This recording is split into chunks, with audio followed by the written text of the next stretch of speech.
ലോകമെമ്പാടും ക്രിസ്മസ് ആഘോഷിക്കുമ്പോൾ സമാധാനവും ആഘോഷവും സന്തോഷവും എല്ലാമാണ് നമ്മളെല്ലാവരും ആഗ്രഹിക്കുന്നത്. പക്ഷേ ക്രിസ്മസ് നാളിലും ഗസയിൽ ആക്രമണം തുടർന്നിരിക്കുകയാണ് ഇസ്രായേൽ. ഗസയുടെ കിഴക്കൻ ഭാഗത്ത് ഇസ്രായേലി ബോംബാക്രമണത്തിൻ്റെയും ഡ്രോണുകളുടെയും ശബ്ദം ക്രിസ്മസ് രാത്രി മുഴുവനും ഇന്ന് പുലർച്ചെയും മുഴങ്ങിക്കേട്ടെന്നാണ് റിപ്പോർട്ടുകളുള്ളത്. ഇസ്രായേൽ ആക്രമണത്തിൽ ഗസയിലുടനീളം വലിയ നാശനഷ്ടങ്ങളാണ് ഉണ്ടായതെന്ന് നമുക്കറിയാം. ഗസയിലെ മിക്കവാറും എല്ലാ ദേവാലയങ്ങളും ആശുപത്രികളും സ്കൂളുകളും എല്ലാം ഇസ്രായേൽ തകർത്ത് കഴിഞ്ഞിട്ടുണ്ട്. ഗസയിലിനെ അവശേഷിക്കുന്ന പള്ളികളും ആകെ വളരെ കുറച്ച് പള്ളികളും ആരാധനാലയങ്ങളും ഒക്കെ മാത്രമേ ഗസയിൽ അവശേഷിക്കുന്നുള്ളൂ. ആ പള്ളികളിൽ പോലും ക്രിസ്മസ് ആഘോഷം ഉണ്ടായിട്ടില്ല. ചെറിയ ഒത്തുചേരലുകളും പ്രാർത്ഥനകളും മാത്രമാണ് ഗസയിൽ നടന്നത്. വടക്കൻ ഗസയിലെ ജബാലിയ പ്രദേശത്ത് ഇസ്രായേൽ സൈന്യം ഒരു ഫലസ്തീനിയെ കൊല്ലുകയും നിരവധി പേർക്ക് പരിക്കേൽക്കുകയും ചെയ്തതായി ആംബുലൻസ് ആൻഡ് എമർജൻസി സർവീസ് അറിയിച്ചിട്ടുണ്ട്. കിഴക്കൻ ലെബനാനിൽ ഇസ്രായേലി ഡ്രോൺ ഒരു കാറിൽ ഇടിച്ചു കയറി 2 പേർ കൊല്ലപ്പെട്ടതായും ലെബനാന്റെ ദേശീയ വാർത്താ ഏജൻസി അറിയിച്ചിട്ടുണ്ട്. വെസ്റ്റ് ബാങ്കിലെ വീടുകൾക്ക് നേരെ ഇസ്രായേലി കുടിയേറ്റക്കാരും ആക്രമണം നടത്തി. ഈ ആക്രമണത്തിൽ 8 മാസം മാത്രം പ്രായമുള്ള ഒരു ഫലസ്തീനി പെൺകുട്ടിക്കും പരിക്കേറ്റിട്ടുണ്ട്. ഇസ്രായേൽ 875 തവണ വെടിനിർത്തൽ കരാർ ലംഘിച്ചെന്നാണ് ഗസയിലെ ഗവൺമെന്റ് മീഡിയ ഓഫീസ് പറയുന്നത്. ഗസയിൽ അങ്ങിങ്ങായി ക്രിസ്മസ് ആഘോഷങ്ങൾ നടന്നതിൽ ഇസ്രായേലി പോലീസിന്റെ അതിക്രമം നടന്നു. ഹൈഫയിൽ നടന്ന ക്രിസ്മസ് പാർട്ടിയിലേക്ക് ഇസ്രായേൽ പോലീസ് എത്തി സാന്താക്ലോസിന്റെ വേഷം ധരിച്ച ഒരു ഫലസ്തീനിയെ അറസ്റ്റ് ചെയ്തിട്ടുണ്ട്. ആഘോഷം നടന്ന സ്ഥലം അടച്ചുപൂട്ടുകയും ഉപകരണങ്ങൾ കണ്ടുകെട്ടുകയും ചെയ്തിട്ടുണ്ട്. ഇതിന്റെ ദൃശ്യങ്ങളൊക്കെ പുറത്തു വന്നു.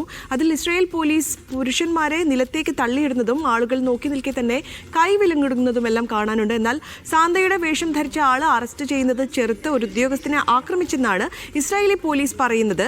പക്ഷേ പോലീസ് അമിത ബലപ്രയോഗം നടത്തിയെന്നും സംഗീത ഹാളിൽ നടത്തിയ റെയ്ഡ് നിയമപരമായ അധികാരമില്ലാത്തതാണെന്നും ഇസ്രായേലി പൗരന്മാർക്ക് വേണ്ടി പ്രവർത്തിക്കുന്ന സംഘടനയായ മൊസാവ സെന്റർ അറിയിച്ചു.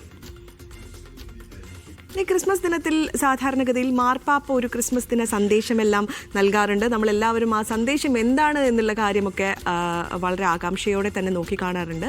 ഇത്തവണ ഇന്നലെ ക്രിസ്മസ് ദിനത്തിൽ ലിയോ 14 മാർപ്പാപ്പയുടെ ആദ്യ ക്രിസ്മസ് സന്ദേശമായിരുന്നു. തൻ്റെ ആദ്യ ക്രിസ്മസ് സന്ദേശത്തിൽ തന്നെ ഗസയിലെ ഫലസ്തീനുകളുടെ അവസ്ഥ ലോകത്തെ ഓർമ്മിപ്പിച്ചിരിക്കുകയാണ് ലിയോ 14 മാർപ്പാപ്പ. ഫലസ്തീനുകൾ നേരിടുന്ന മാനുഷിക ദുരന്തത്തെ അദ്ദേഹം ശക്തമായി അപലപിച്ചിട്ടുണ്ട്. ഇത് യുദ്ധമല്ല, മനുഷ്യരാശിയെ ലജ്ജിപ്പിക്കുന്ന നരകമാണ് എന്നാണ് മാർപ്പാപ്പ അഭിപ്രായപ്പെട്ടത്. ദരിദ്രരെയും അപരിചിതരെയും സഹായിക്കാൻ വിസമ്മതിക്കുന്നത് ദൈവത്തെ തന്നെ നിരസിക്കുന്നതിന് തുല്യമാണെന്നും പോപ്പ് പറഞ്ഞു. ആഴ്ചകളോളം മഴയും കാറ്റും തണുപ്പുമേറ്റ് കഴിയുന്ന ഗസയിലെ കൂടാരങ്ങളെക്കുറിച്ച് നമുക്ക് എന്തുകൊണ്ട് ചിന്തിക്കാൻ കഴിയുന്നില്ല എന്നും അദ്ദേഹം ലോകത്തോട് ചോദിക്കുന്നുണ്ട്. ബത്ലഹേം സമാധാന രാജകുമാരന്റെ ജന്മനാൾ ആഘോഷിക്കുമ്പോൾ സുരക്ഷിതമായ ഇടമോ ഭക്ഷണമോ മരുന്നോ പ്രതീക്ഷയോ ഇല്ലാത്ത ഗസയിലെ അമ്മമാരുടെയും കുട്ടികളുടെയും നിലവിളികളാൽ നമ്മളുടെ ഹൃദയം ഭാരപ്പെട്ടിരിക്കുന്നു എന്നും മാർപ്പാപ്പ ക്രിസ്മസ് സന്ദേശത്തിൽ പറഞ്ഞു.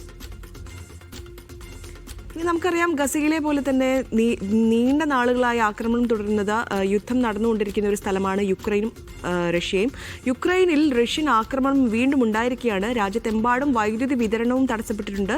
മിസൈൽ ആക്രമണത്തിൽ 3 പേർ കൊല്ലപ്പെടുകയും ചെയ്തു. ഇതിന് പിന്നാലെ റഷ്യൻ പ്രസിഡന്റ് വ്ളാദിമിർ പുടിന്റെ മരണം ആഗ്രഹിക്കുന്നുവെന്ന് പരോക്ഷമായി വെളിപ്പെടുത്തിയിരിക്കുകയാണ് Ukraine president Vladimir Zelensky. Christmas രാവിൽ എക്സിൽ പങ്കുവച്ച ആശംസാ വീഡിയോയിലാണ് അയാളുടെ മരണം ആഗ്രഹിക്കുന്നു എന്ന് സെലൻസ്കി പരോക്ഷമായി പറഞ്ഞത്.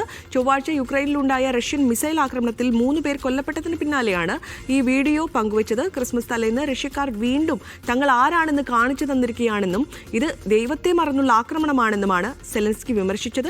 റഷ്യ ഇത്രയധികം കഷ്ടപ്പാടുകൾ വരുത്തിവെച്ചിട്ടും ഏറ്റവും പ്രധാനപ്പെട്ട കാര്യം കൈവശപ്പെടുത്താനോ ബോംബിട്ട് തകർക്കാനോ അവർക്ക് കഴിയില്ല. അതാണ് ഞങ്ങൾ യുക്രൈൻകാരുടെ ഹൃദയമെന്നും പരസ്പര വിശ്വാസവും ഐക്യവും എന്നുമാണ് സെലൻസ്കി വീഡിയോയിൽ പറഞ്ഞത്. സമാധാനത്തിനായി ഞങ്ങൾ ദൈവത്തോട് അപേക്ഷിക്കുന്നു, അതിനായി ഞങ്ങൾ പോരാടുന്നു, ഞങ്ങൾ അത് അർഹിക്കുന്നുണ്ടെന്നും സെലൻസ്കി കൂട്ടിച്ചേർത്തിട്ടുണ്ട്. വീഡിയോയുടെ അവസാനം ഇരു രാജ്യങ്ങൾക്കിടയിലും സമാധാനം പുനഃസ്ഥാപിക്കാനായി യുക്രൈന്റെ കിഴക്കൻ വ്യാവസായിക മേഖലകളിൽ നിന്നും സൈന്യത്തെ പിൻവലിക്കാൻ താൻ തയ്യാറാണെന്നും പക്ഷേ റഷ്യയും മേഖലയിൽ നിന്ന് സൈന്യത്തെ പിൻവലിക്കണമെന്നും സെലൻസ്കി അറിയിച്ചു.